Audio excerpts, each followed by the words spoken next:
CM Yogi Adityanath ने अखिलेश यादव को लेकर कही बड़ी बात। देखें आगे रिपोर्ट में आखिर उन्होंने क्या कहा, आगे पूरी रिपोर्ट में।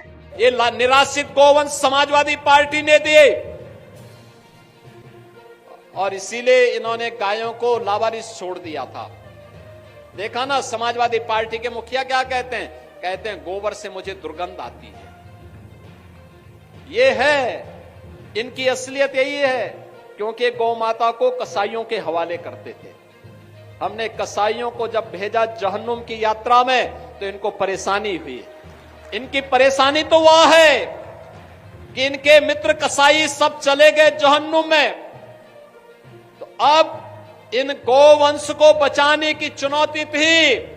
तो आप ही की धरती के सपूत, आप ही के द्वारा चुने गए आंवला के विधायक ने 7,700 से अधिक निराश्रित गौ आश्रय स्थल खड़ा किए और आज वहां पर 14 लाख गोवंश की देखभाल स्वयं राज्य सरकार कर रही है और शेष हमने अन्नदाता किसानों को दिए हैं। आप भी पालिए, एक गोवंश पर 1,500 रुपया हम महीना आपको उपलब्ध करवाएंगे। अगर कोई किसान 4 गोवंश रखता है तो 4 गोवंश के लिए 6,000 रुपये महीना हम उनको देते हैं।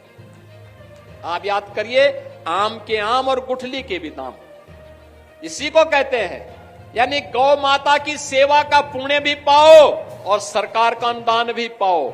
और इसीलिए आज के इस अवसर पर भारत के अंदर, भारत की परंपरा तो गौ और गंगा की परंपरा है। हमने अगर गंगा माता की पूजा की है तो गंगा माता ने हमें एक नई पहचान दी है। नमामि गंगे परियोजना के कारण आज प्रयागराज महाकुंभ ने उत्तर प्रदेश को एक नई पहचान दी है। 66 करोड़ श्रद्धालु प्रयागराज में आया, भव्य और दिव्य कुंभ का दर्शन किया। बहनों और भाइयों, ऐसे कभी नहीं हुआ पहले। नमामि गंगे परियोजना के कारण मां गंगा की आराधना, अविरल और निर्मल गंगा की परिकल्पना को प्रधानमंत्री मोदी जी ने साकार किया। आज भव्य और दिव्य कुंभ बदले में हमें मिला। हम आभारी हैं प्रधानमंत्री मोदी जी के, जिनके कारण उत्तर प्रदेश को यह भव्य और दिव्य कुंभ करने का अवसर प्राप्त हुआ और उत्तर प्रदेश की एक नई पहचान वैश्विक स्तर पर पहुंची। तो मां गंगा की पूजा का जो पुण्य प्राप्त हुआ, वही मां गौ माता की पूजा करने से प्राप्त होगा।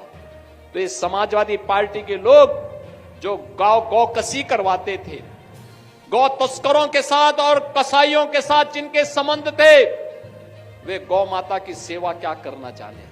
तो उनके गौ माता के गोबर में तो दुर्गंध ही नजर आएगी। उन्हें अपने कृत्यों में दुर्गंध नजर नहीं आती है, उन्हें गौ माता की सेवा में दुर्गंध नजर आती थी और इसीलिए उनके अध्यक्ष के मुंह से निकल ही गया। ऐसे ही खबरें देखने के लिए हमारे चैनल को लाइक करें, कमेंट करें और शेयर करें।